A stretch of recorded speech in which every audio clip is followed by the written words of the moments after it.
When there's something strange in your neighborhood, who you gonna call? Ghostbusters!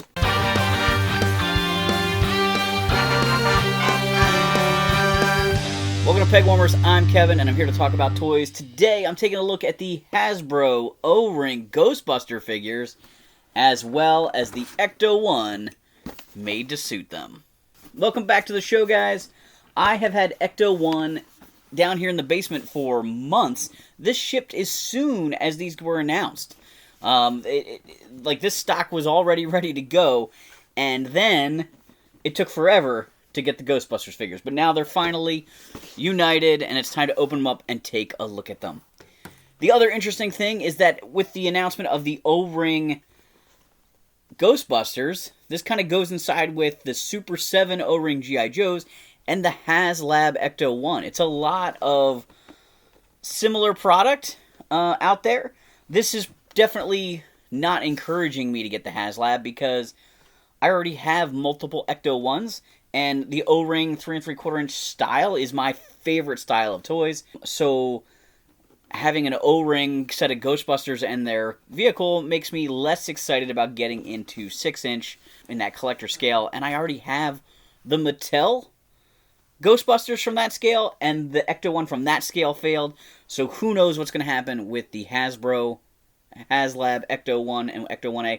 They look beautiful, but I wasn't backing it. I'm going to start with Ecto-1. I was actually kind of surprised at how tiny the box is for Ecto-1. It's very condensed. Straight out of the box, it's a pretty nice looking Ecto-1, although a little bit bare. We're missing the roof rack there and a few other accessories, but we're going to open up the bag of additional parts there, and that should help decor this thing. I don't see an instruction sheet for all these extra things, but I can probably figure it out. The roof rack, only fits one direction. The ladder's going to peg in on the far side over here. Looks like these blue wires peg in on this side, and then peg in on the roof. The little thing that looks kind of like a gun, some sort of sensor, pegs in on the top there, I believe. I think this is the long skinny one's the front antenna. I got a cable, and I got a roof rack doodad here. Oh, roof rack doodad fits in the back corner there. I see where that pegs in. I have a hole right here, and I have a little peg on this side. So I'm still not sure why there's a divot on that side. I didn't figure out what goes there. But let's start taking a look at the car. The front door's open. They're a little tricky to get open. They do have windows. The Kenner Ghostbuster car did not have the windows up. They were simulated down in, so the windows were always open when you would, if a guy was in there, you could just reach in and poke him. There is some details on the inside, but mostly unpainted. The back door's also open on, looks like maybe just one side. And there's two seats on that side. The other side has some technical equipment, and then the back door should open.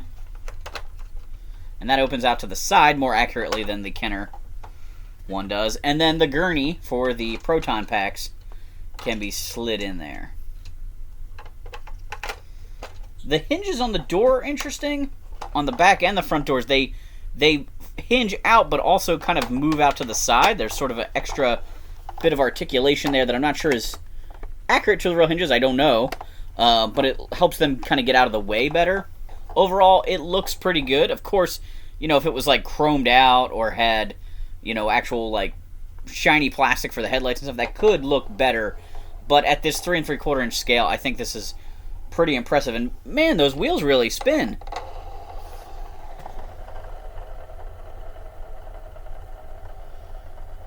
That's some nice action on those axles. I think the details on the hood rack are really great. So very excited to have an Ecto-1 that scales with G.I. Joe figures and the like, and it's time to check out those figures. They come in a box that looks a lot like the VHS tape. I thought maybe it would be Velcroed, but you had to slit the tape to open that up. There are our 4 Ghostbusters inside. There's a little bit of artwork in here that shows off the accessories and also some artwork of like a Ghost Central or the firehouse. 40 years ago, 4 heroes from the hereafter cross their streams to save the world. Commemorate the 40th anniversary of Ghostbusters with this limited edition 3.75-inch O-Ring action figure set. Looked like there was more to it, but it's just the other languages. Egon Spengler, Winston Zeddemore, Ray Stantz, Peter Venkman Plasma Pack. Alright. I gotta slip more tape to get them out. The Ghostbusters are all in one tray, and there's a second tray for just the proton packs and hoses. Those neutrino wands are very tiny. I mean, they have the cord on them, so they're not minuscule, but they are a tiny accessory. Alright, so I'm starting with Winston. I popped him out of his tray. He's in a Ghostbuster jumpsuit, and he's wearing long black gloves. He feels so tiny. The figure just feels very dainty, and maybe that's just because they went with very humanoid proportions. They're very, like, 1982 G.I. Joe size, but with more appropriate sized heads. And maybe that's what's throwing it all off, feeling very small, very slender. But he looks great. They have their web gear permanently attached as you would with this scale, but the backpack just pegs on like a G.I. Joe backpack. So they will always have their harnesses on, whether they have their proton packs on or not. But that's okay. These are the kind of details at this scale you have to live with. They have lots of sculpted on zippers and things like that. They actually have like a little yellow cable going down from his belt to his leg there to represent that kind of clearish tube. So they have a lot of details. Elbow pads, laced up boots, just pretty good looking with all its detail. So what I want to try and figure out here with the backpack is how does the neutrino wand hook on here. So there is a peg hole, like a rectangle peg hole in the bottom of the neutrino wand and a peg on the side of the backpack. So that hooks on there for storage. And then the little techno bit at the end of the hose can hook onto the backpack. So that's not too hard to clip in there. Now he can wear his proton pack. And let's unhook it. Have him hold it. It works pretty well. The cable's pretty flexible. Allows him to bring it around in front and basically get a two-hand grip on it. I'm not actually forcing the front of the neutrino wand in his hand there because I don't want to warp it. It's a little bit rubbery. But I can slide the cord in his hand and then just slide it down till the handle inserts into his hand so he can hold one end of that thrower and then just kind of use the other hand to brace it there if you want that sort of two-handed stance. They look pretty good. As far as articulation goes on this figure, he's going to be a pretty standard O-Ring figure. I did just now notice that they went with the 1982 swivel head articulation for the Ghostbusters. They do not have that swivel joint there, the ball joint that later G.I. Joes had. So that is kind of a step backwards, and funny enough, it's the same articulation that we're seeing with the Super 7 O-Ring G.I. Joes. So his head can move side to side, his arms can move up and around at that joint at the shoulder. He has an elbow with a swivel just above that at the bottom of the bicep. So that's standard G.I. Joe articulation. There is no wrist articulation or anything like that. The tampo on his no ghost symbol on his shoulder looks pretty good. They don't actually have any kind of a strap sculpted on to hold on the elbow pads. So their arms are very slender. As I mentioned before, the figures are kind of slight. There's an O-ring holding them together so he can swivel at the waist there.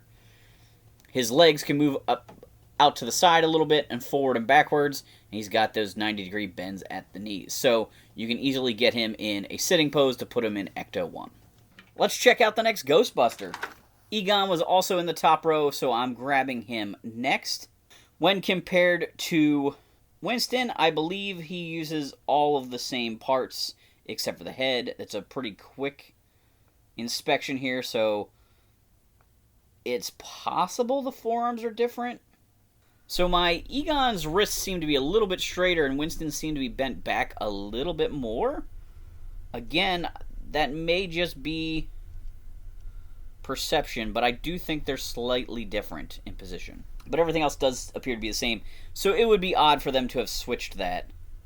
It might just be like a trick of the bicep swivel that's making the wrist look different there as I try to compare them.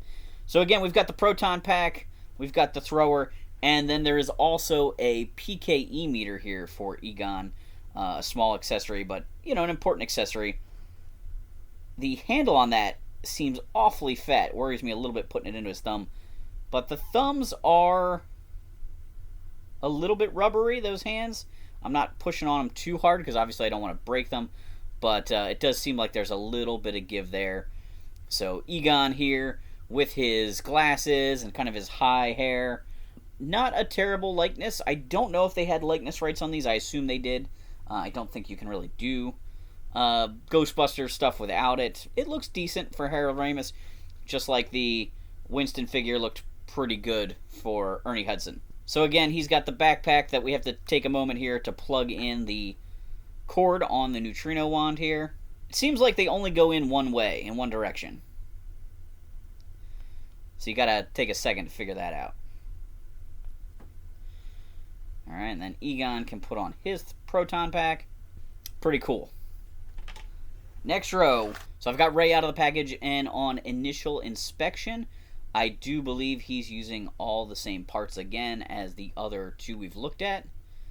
I don't see any major differences. Again, I'm not doing a super thorough inspection here. Yeah, I think those forearms are the same on all of them. I think it's just when the elbow is bent a little bit or the bicep is swiveled a little bit, you can't quite... the angle of the wrist looks a little bit different. Alright, so Ray's here. He does come with a set of goggles, so you could put those on his head. He doesn't have a cigarette to hang out of his mouth for that scene. Trying to figure out which way these go on best. So they can slide down over his eyes, or they can be stored on top of his head.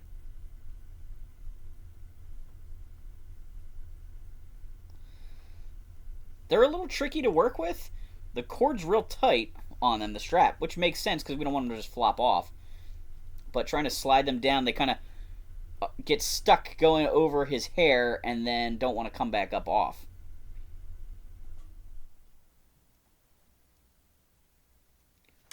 Yep, I tried to rest them on top of his head, and the cord just went patwing, and they fell on the floor. So I'll dig them up for the B-roll, but for now I don't have his goggles on them. They just went flying. I find accessories like goggles and removable glasses to be frustrating at the 6-inch scale and pretty much impossible to deal with at the 3 3/4 inch scale. Alright, so he's got his proton pack on. As I mentioned with the glasses, I am glad that Egon's are sculpted on.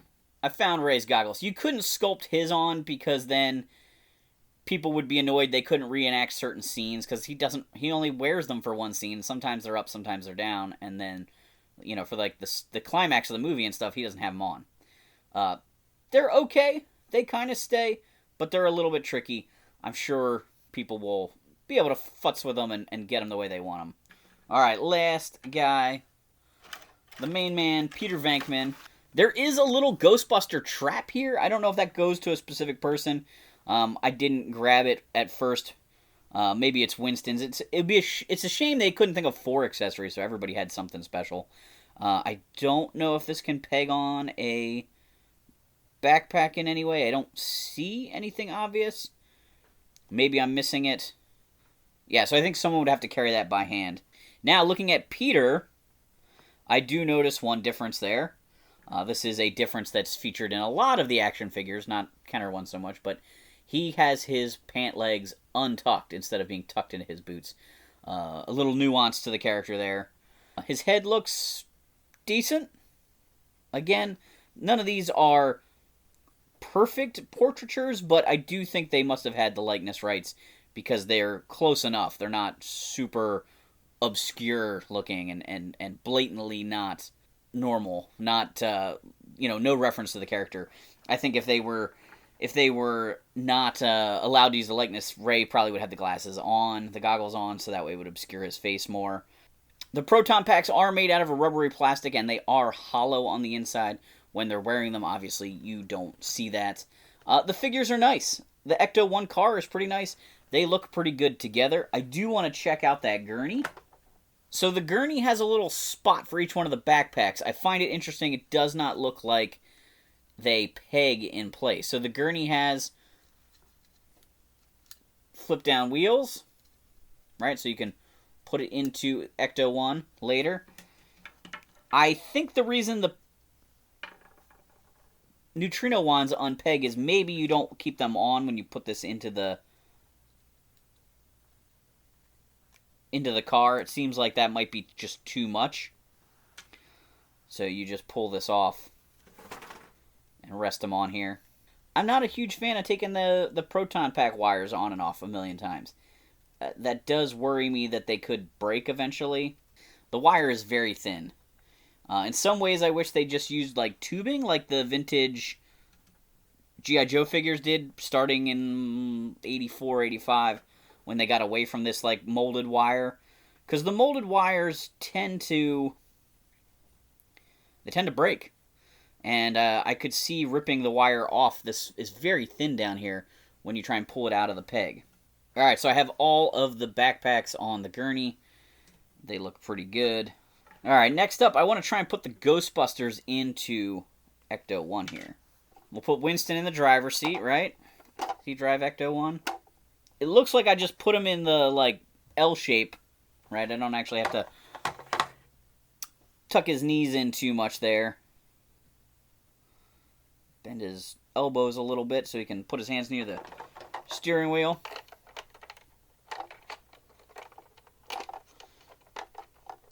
Well, the steering wheel holds him in pretty snugly. He's not going to flap around. We'll put Ray on the other side there. Slide him in. He has his goggles on, so hopefully I don't lose them inside there. Ray slides around a little bit more. He sloshes around. We'll open up the back door here. Egon and Peter get to sit in the back and have some conversations together. I'm sure that'll be very enlightening.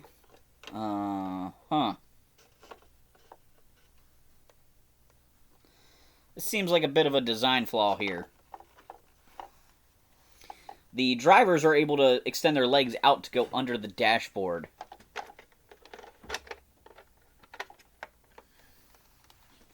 I can't even get Peter to go in there. So they went for a movie-accurate look, but not a accurate playable look. You need way more space to be able to put these guys in here. They would have needed to, like, kind of bury the feet below the floor deck, which I'd have been okay with, because I think it would be fun to put the guys in here. But, of course, this is more of a collector's item. It's not really a kid's play toy. Well, we'll just lay him in the back there. What if I put his feet straight out? Can he rest them on Egon's seat?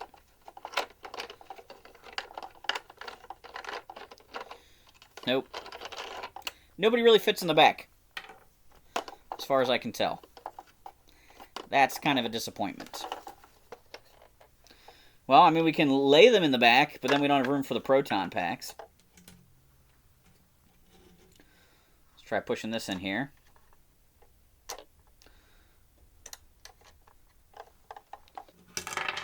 Well, I dumped the proton packs. I kind of need them on the rack, though, because I'm testing to see if stuff fits. Re-rack them, guys! Alright, I didn't rack all 4 of them, but I've put 2 of them back on the rack. Maybe I'm doing something wrong, but the gurney doesn't fit with the proton packs on it. What's the point? It's a nice looking Ecto-1. I'm excited to have O-Ring Ghostbusters.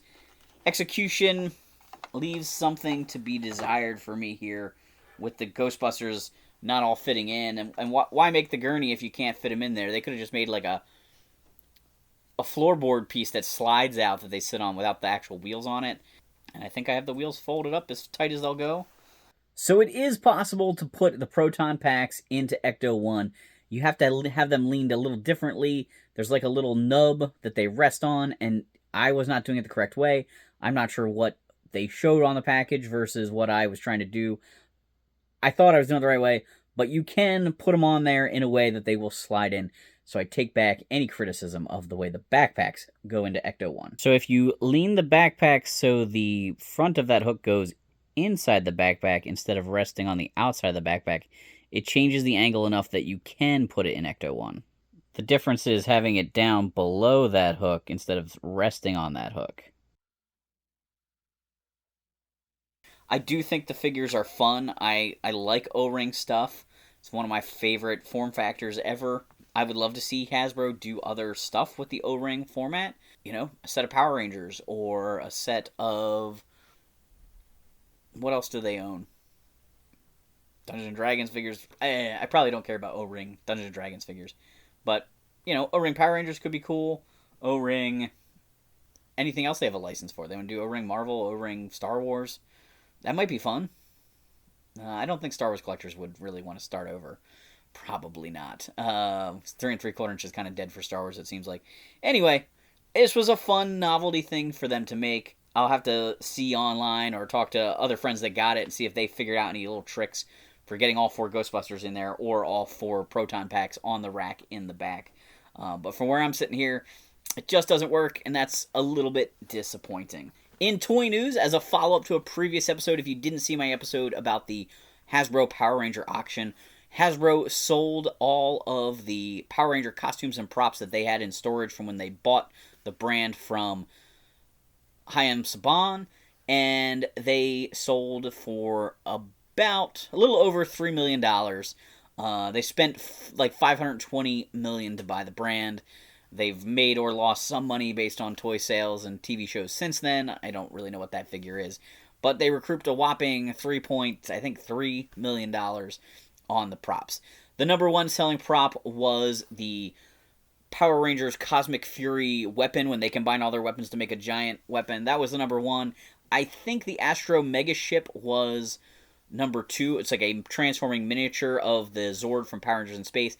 I featured that in the episode and talked about it was currently the highest bid item that I had looked at. I could have been wrong at that point and just not noticed that the Cosmic Fury weapon was higher. A few other things that went for high prices was a Mighty Morphin screen used Green Ranger and Pink Ranger uniforms. Some pretty amazing stuff.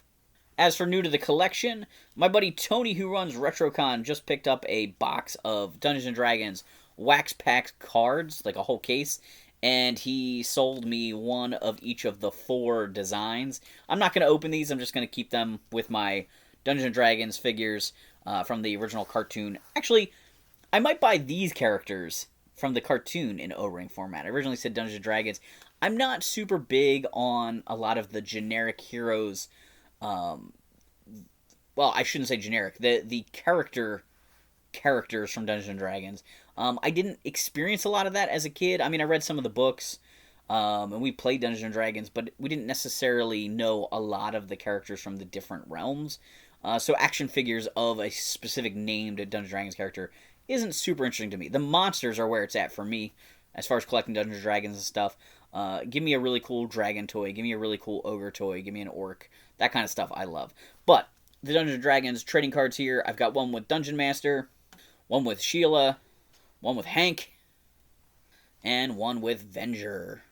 One last item to round out the new to the collection portion. It's a Funko Pop, and I really have not bought any Funko Pops in a long time. But this is Max 64 from RoboForce. RoboForce being an 80s toy line of robots that had suction cups for feet.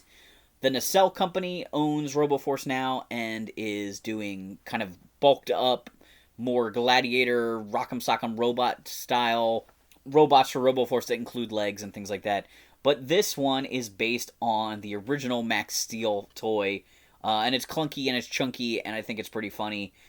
It can't be called Max Steel because that became its own brand. RoboForce doesn't have the trademark for that name. So Max 64 has to do with the age of this one, the 64th millennium or 2064, something like that is where this one comes from. And then there's another one that's Max 89, I think, which is the futuristic legged version that the Nacelle Company's putting out now. But I thought he was kind of cool. It doesn't have any cross-sell, so I don't think they're going to be doing more characters. So I thought this one was kind of fun and will look cool out of his package because he just basically looks like a RoboForce figure. In the comments down below, let me know if you picked up the Ghostbuster set.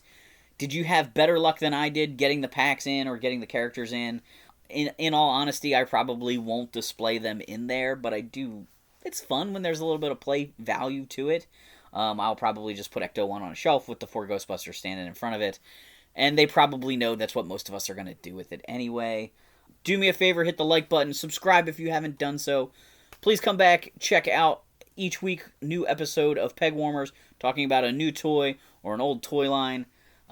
Something different all the time, but we love having you here. Share this video with a toy collecting friend, and thanks for hanging on the peg with me.